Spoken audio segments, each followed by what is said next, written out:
Sou só eu ou os vilões dos filmes andam meio que poderosos demais ultimamente? Nos últimos anos, parece que cada nova história quer aumentar a ameaça pro herói. Se o filme anterior o inimigo era forte, na sequência ele precisa ser praticamente invencível. É inegável que vilões extremamente poderosos têm seu apelo. O Thanos, por exemplo, mal apareceu em Vingadores, Guerra Infinita, e já deixou todo mundo doido lá, né, arrepiado, quando ele deu uma surra no Hulk logo de cara, que era extremamente overpower no universo dos Vingadores. O Batman é literalmente quebrado pelo Bane, né? Esses caras impõem respeito com sua presença esmagadora e a gente sente a tensão e aquele frio na barriga só deles entrarem em cena.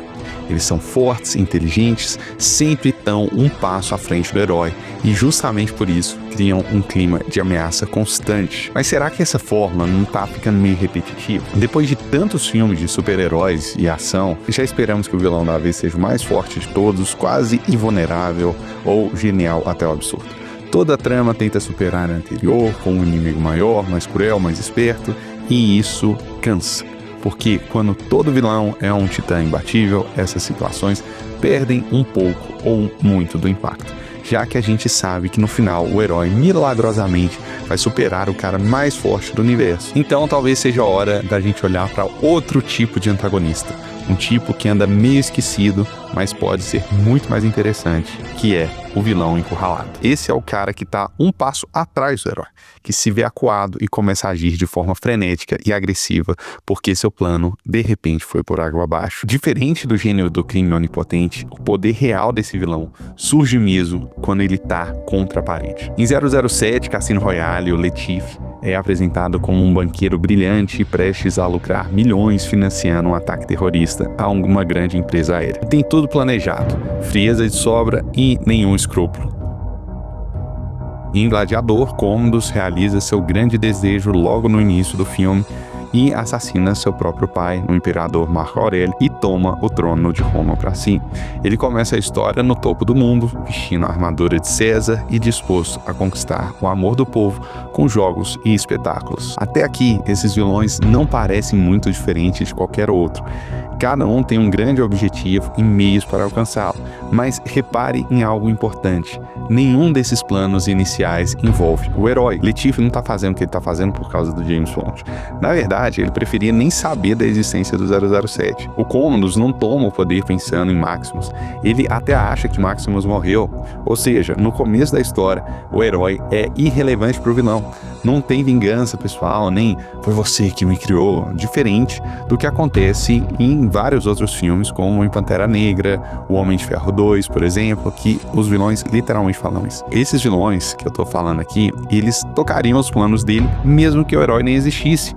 E é exatamente aí que a coisa fica interessante, porque quando o herói finalmente entra em cena, ele acaba sendo um elemento de surpresa na história do vilão, um obstáculo que o antagonista não tinha previsto. A primeira intervenção do herói funciona como um evento inesperado que desencadeia a queda do vilão. Vamos pensar aqui no Bond impedindo o Latif de explodir aquele protótipo do aeroporto, Maximus revelando estar vivo ao vencer sua primeira batalha como gladiador na arena. Esses momentos pegam os vilões completamente desprevenidos. De uma hora para outra, o plano perfeito desmorona e o vilão se vê obrigado a improvisar loucamente. O Latif, por exemplo, perde uma fortuna do dinheiro de seus clientes criminosos quando Bond atrapalha seu atentado. De financista frio, ele vira um devedor em apuros, forçando a entrar em um torneio de pôquer de alto risco para tentar repor o dinheiro e não acabar morto. Commodus, ao ver surgir um gladiador misterioso que ganha o amor de Roma, sente sua autoridade escapando por entre os dedos. O herói que ele tentou matar está vivo e agora o povo o adora. O imperador aquado então tenta de tudo para conter a ameaça, desde truques sujos, como soltar tigres na arena, até esfaquear Maximus às escondidas antes do duelo final. Tamanho é sua insegurança. Percebe como as coisas mudam de figura? Esses vilões começam a história no controle, mas terminam reagindo aos movimentos do herói. E conforme eles vão perdendo o controle, os riscos só aumentam, muitas vezes mais do que a ameaça direta do herói representa. Latif, por exemplo, não tá com medo do Bond, ele tá apavorado. determinado, porque sabe que fracassar significa que caras muito piores vão cobrá-lo. De quem empresta dinheiro para terrorista não é muito paciente, né? Então, encurralados por todos os lados, eles são forçados a cruzar um ponto sem volta, tomando decisões cada vez mais extremas e revelando quem realmente são. E é nesse ponto que o arco do vilão encurralado fica mais legal. Quando a situação foge do controle, a máscara cai. Toda aquela confiança e poder superficial dão lugar à vulnerabilidade, frustração e fúria. Nós, na audiência, finalmente enxergamos a verdadeira face do vilão. Lembra do Commodus, sempre convencido de sua grandeza, tremendo de ódio e medo quando Maximus se torna o favorito de Roma?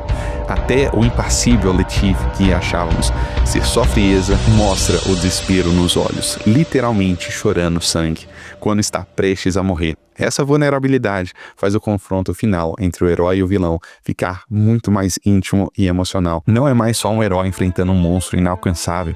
É uma batalha de vontades entre duas pessoas, cara a cara, ambos com muito a perder.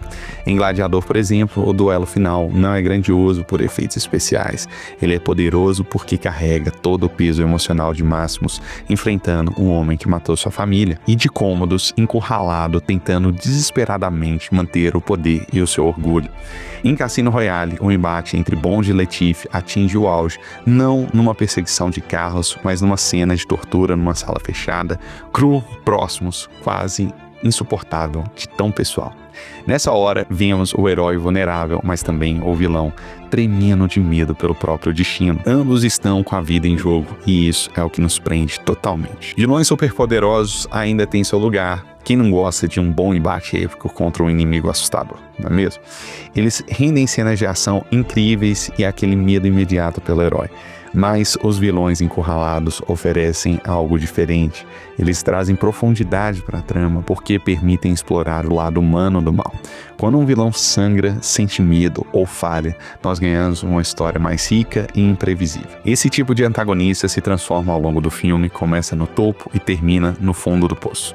E acompanhar essa queda é simplesmente fascinante. Um vilão que luta até o fim feito um animal aquado, mostra toda a sua essência, e é aí que a gente percebe como tudo isso pode ser muito mais interessante do que um vilão que jamais demonstrou medo. Isso torna a história muito mais envolvente, porque não tem nada mais assustador que alguém que não tem nada a perder. Valeu, até a próxima.